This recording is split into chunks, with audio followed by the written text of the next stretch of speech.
Hi friends, welcome to Jayalakshmi creations. ఇది ఏ కాయ వెరైటీగా ఉందని ఆలోచిస్తున్నారా? దీన్ని తమ్మకాయ, చెమ్మకాయ అంటారు. కానీ మా నెల్లూరులో మేము తంబకాయ అంటాము.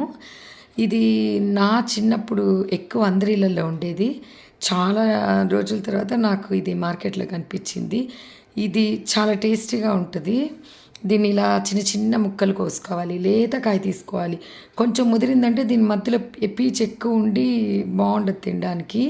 వీటిల్ని చక్కగా సన్న సన్న ముక్కలు కట్ చేసుకోవాలి. కట్ చేసుకున్న తర్వాత వీటిల్ని కొంచెం సాల్ట్ వేసుకొని బాయిల్ చేసేసుకోవాలి. రెగ్యులర్ ఫ్రై లాగే చేసేసుకోవాలి. ఇది హెల్త్కి చాలా మంచి బెనిఫిట్స్ ఉన్నాయి.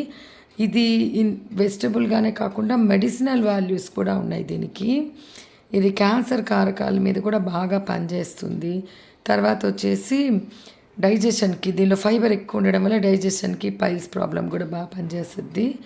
నెక్స్ట్ డార్క్ అవుద్ది కదా స్కిన్ కళ్ళ దగ్గర, తర్వాత కొన్ని షోల్డర్ కింద, అండర్ ఆర్మ్స్, నెక్స్ట్ బాడీలో ఈ డార్క్ కలర్ని కూడా తగ్గిస్తుంది.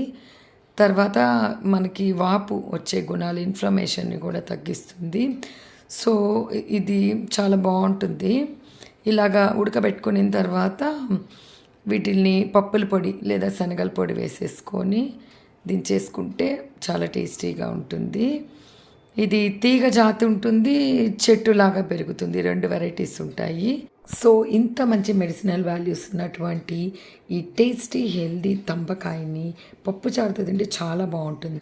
సో ఈ తంబకాయ దొరికినప్పుడు దీన్ని తప్పకుండా మీ ఆహారంలో భాగం చేసుకుంటారు కదా friends. Thank you watching my video.